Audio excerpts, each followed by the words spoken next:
morning. It's a great pleasure being here. Of course, because it's really a pleasure to be here because of Judith, because I think she changed my life in many different ways.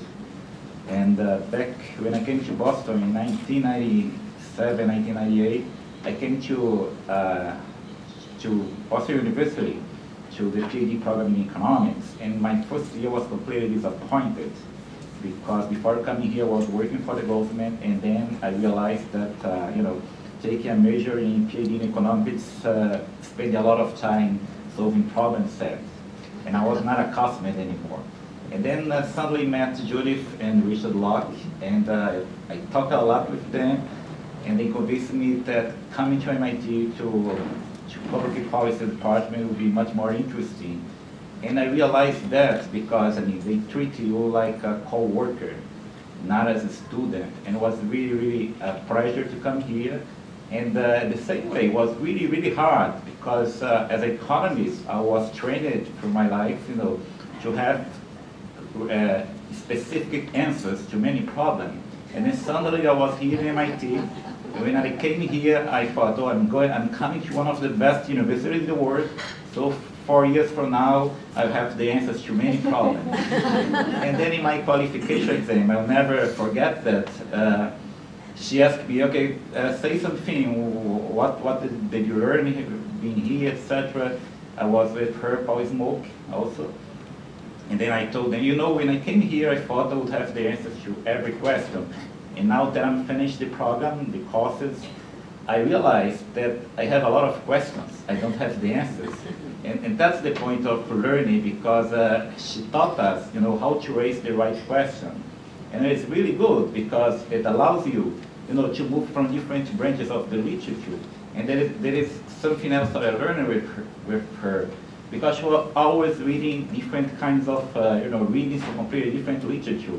She was reading about, public sector. She was reading about local economic development. She was reading about industrial policy, and then I realized that all her advices do the same. We start reading a lot of things because we wanted to understand better, how the public sector works, but how industrial policy works, how local economic development works, and that's really challenging.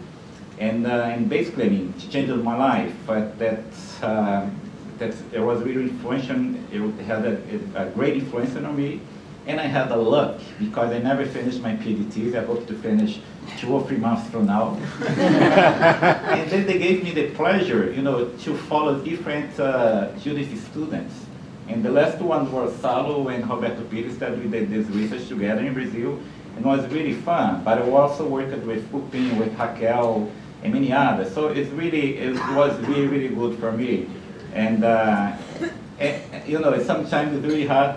You break the connection with MIT, because always coming here, always being here is always challenging. You always, they're always putting pressure on you to think, much beyond the traditional way.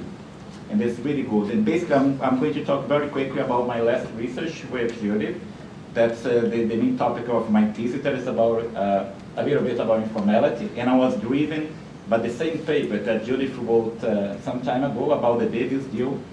And the interesting thing about this paper is that many people thought that the paper that sometimes the government doesn't know how to promote formality, how to bring informal firms to formality, and then the government turn a blind eye at informality. And they don't collect taxes, they don't enforce the law, but not because of corruption, but it's the only way that they know to promote the local economic development. And we see that in all over the world. We see that a lot in Brazil, we see that a lot in Mexico, we see that a lot in India, and nobody knows exactly how to solve this problem. If you have a lot of firms that don't collect taxes, don't pay the fringe benefit, how you enforce the law? Economists usually have a very clear and direct answer to that. They usually say, okay, just increase the enforcement, because if you increase the enforcement, you push out of the market those informal firms, and the ones that survive are the most productive ones. And then the aggregate productivity of the economy will go up. There is this traditional policy, and you find in very recent book, in fact, from some friends of mine, I have this book from EIDB that I really like it, but I don't agree with this conclusion. That's called maybe The Age of Productivity. And basically this idea is that. And then, but when you go to the field, you always asking, okay, but you know, people, politicians, mayors, they are concerned with local economic development. And you cannot go to a place like that and only, you know, they are really, really concerned about development. They don't want to shut down their firms and then bring a kind of social crisis to their municipality. So how can you solve that? How can you enforce the law? And this is an interesting thing because in all of the cases I studied, you had this problem that there was industrial clusters based on labor-intensive products, and somehow you have this kind of we call Nash equilibrium, because you know people didn't collect taxes. On the other hand, the government didn't supply public service because it lacked the financial resources to promote the sectors. So you have this kind of equilibrium that lasted for years and years. But suddenly, something happened, a crisis, an unexpected crisis happened, that it opened a kind of window of opportunity to bring to the table private and public sector actors. And that's a quite interesting thing, because when you have this kind of crisis, usually people think of crisis as a very, very negative thing. But sometimes crisis is what we call a blessing in disguise, because it opens the opportunity to bring to the table people who don't want to talk with each other, who don't trust each other. And in all my cases, I found, that in these specific times, you have opportunity to break what we call the social contract. In what sense? When you have a crisis and private actors look for support for the government, and then the government says, I cannot help you because you're all informal. And then, okay, so you want to be formal, you want to become formal. And then you have this conversation, and it's really, really interesting because somehow you start to try different kinds of approaches to help firms to become compliant. And in all my case, a lot of traditional economists would say that, oh, this is not good because you are negotiating with the people who are supposed to regulate you. So it may bring a lot of corruption. So when I went to the field, I had all these questions in my mind. I have to understand how they can negotiate with each other without without the problem, without having this problem of corruption. I need to understand, what made the policy effective, how they solve this kind of collective action problem. And what I really found there was really interesting. First, when these people come to the table, since these sectors were very important for the cities, like garment sector in one of the places I studied, foodware sector in another one, since this sector is very important for the economic dynamism of the city, the regulator, the labor inspectorates, the tax collectors, the environmental agency, they were concerned in trying to help the firms. They know that the job is to enforce the law, but on the other hand, they know that once they told me, you don't want to kill the golden goose. They wanted to help the firms to become compliant. And then they bring to the table also those sectors of the agencies of the public sector responsible for promoting firms. And this was interesting because, for the first time in their lives, these small and medium entrepreneurs had access to some public policy to support their firms. And then it was completely different from the way they used to see the government as a kind of the government that is concerned only with enforcing the law. And then this completely changed, the conditions, the constraints of the dialogue between private and state actors. And secondly, the way that they talked, it was a kind of, they don't want to solve all the problems at once. They wanted to start a process and solving each problem,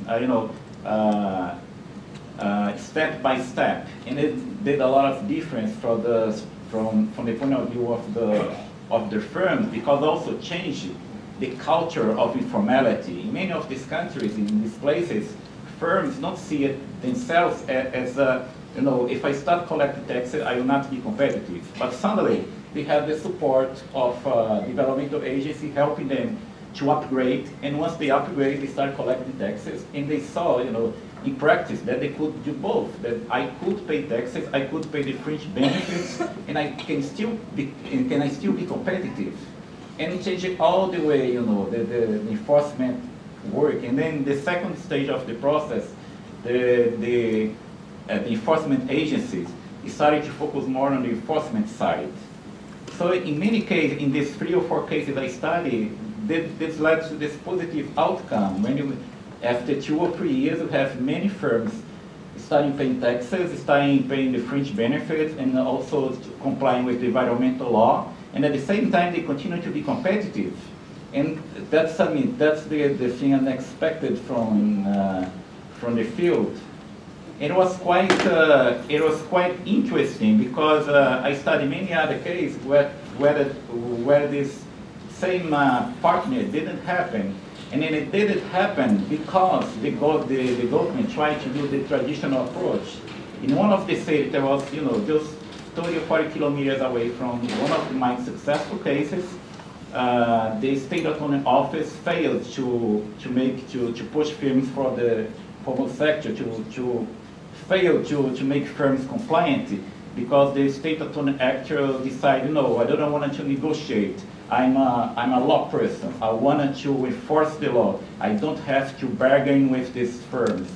And it didn't work. It didn't work because, you know, firms starting to avoid the taxes, and the government sometimes lack the resources and lack also the information, you know, to enforce the law. It's quite easy to say you only have to increase enforcement, but sometimes we don't recognize that it's quite difficult in many places to have the resources and also the information to enforce the law. And sometimes when we try to do this collaboration thing, at least bring to the table private and state actors to break this kind of the devil's deals is much more productive. And one of the last things that, how can you explain that all this talking between private and state actors didn't evolve to corruption? And also I have an answer for that, because, you know, all this negotiation between how to enforce the law, it was open. You have many different public agencies, and it was a kind of many different actors, many different public agencies that were in the same table. And sometimes these public agencies don't like each other, and they were praying for someone, you know, do something wrong for them, you know, blaming, to point the fingers. And then there was a kind of mechanism of control, because everybody wants to succeed, and you have different agents who were competing with each other. The environmental agencies didn't like the mayor, but the people from the city council didn't like the labor inspector, and the labor inspector didn't like the state attorney office. But somehow they were you were in the same table, like controlling each other, and this makes, you know, corruption quite very, very difficult. Very, very difficult. And it's completely different from, you know, the way traditional industrial policy works in developing countries. Because traditional industrial policy in developing countries still today works basically in a kind of relationship between, you know, individual enterprises and the government. And in this field, at the municipal level, you have this very, very interesting local economic development experiences that, you know, that is successful to fix the problem, to solve the problem of informality, that I was only able to understand and look at because of the approach that I learned here at MIT, basically from Judith Tendler. That's it. Thank you very much.